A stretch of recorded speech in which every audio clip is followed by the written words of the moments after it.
ಅಡವಿ home ಸ್ಟೇನಲ್ಲಿ rave party ಆರೋಪ ಹಿನ್ನೆಲೆ ತಡರಾತ್ರಿ ಕಗ್ಗಲೀಪುರ ಪೊಲೀಸರು ದಾಳಿ. ಯುವಕ ಯುವತಿಯರು ಸೇರಿ 130 ಜನರನ್ನ ಬಂಧಿಸಿದ್ದಾರೆ. ಪಾರ್ಟಿಯಲ್ಲಿ ಇದ್ದವರೆಲ್ಲ ಬೆಂಗಳೂರು ಮೂಲದವರು ಆಗಿದ್ದು 150ಕ್ಕೂ ಹೆಚ್ಚು ಜನರು ಪಾರ್ಟಿಯಲ್ಲಿ ಮೋಜು ಮಸ್ತಿ. ಪೊಲೀಸರು ರೇಡ್ ಮಾಡಿದಾಗ ಪಾರ್ಟಿಯಲ್ಲಿ ಭಾಗಿಯಾದ 130 ಜನರನ್ನ ಬಂಧಿಸಿದ್ದಾರೆ. ಕೊಡಚಿ ಶಾಸಕ ಮಹೇಂದ್ರ ತಮ್ಮಣ್ಣನವರ್ ಪುತ್ರನಿಗೆ ಡಿಕೆಶಿಯಿಂದ ನಾಮಕರಣ. ಶಿವಕುಮಾರ್ ಎಂದು ನಾಮಕರಣ ಮಾಡುವ ಭಾಗ್ಯ ನನ್ನದಾಯಿತು.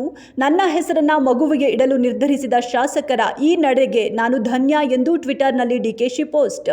ಈ ಮುದ್ದಾದ ಮಗು ನನಗಿಂತಲೂ ಎತ್ತರಕ್ಕೆ ಬೆಳೆಯಲಿ, ತಂದೆ ತಾಯಿಗಳಿಗೆ ಒಳ್ಳೆಯ ಹೆಸರು ತರುವಂತಾಗಲಿ ಎಂದು ಶುಭ ಹಾರೈಕೆ. ಇಂದು ಏಕಾದಶಿಯ ಕಾರಣದಿಂದ ಶ್ರೀಕಾಕುಳಂನಲ್ಲಿರುವ ವೆಂಕಟೇಶ್ವರ ದೇವಸ್ಥಾನಕ್ಕೆ ಇಂದು ಹೆಚ್ಚಿನ ಸಂಖ್ಯೆಯಲ್ಲಿ ಭಕ್ತಾದಿಗಳು ಆಗಮಿಸಿದ್ರು. ನುಗ್ಗಲಿನಿಂದ ಕಾಲ್ತುಳಿತ ಸಂಭವಿಸಿ 9 ಮಂದಿ ಭಕ್ತರು ಸಾವನ್ನಪ್ಪಿದ್ದಾರೆ. ದೇವಸ್ಥಾನದಲ್ಲಿ ಭಾರಿ ಭಕ್ತಾದಿಗಳು ಬಂದಿರೋ ಹಿನ್ನೆಲೆ ಕಾಲ್ತುಳಿತ ಸಂಭವಿಸಿದೆ. ಸಾವಿನ ಸಂಖ್ಯೆ ಮತ್ತಷ್ಟು ಹೆಚ್ಚಾಗುವ ಸಾಧ್ಯತೆ ಇದೆ ಎನ್ನಲಾಗಿದೆ.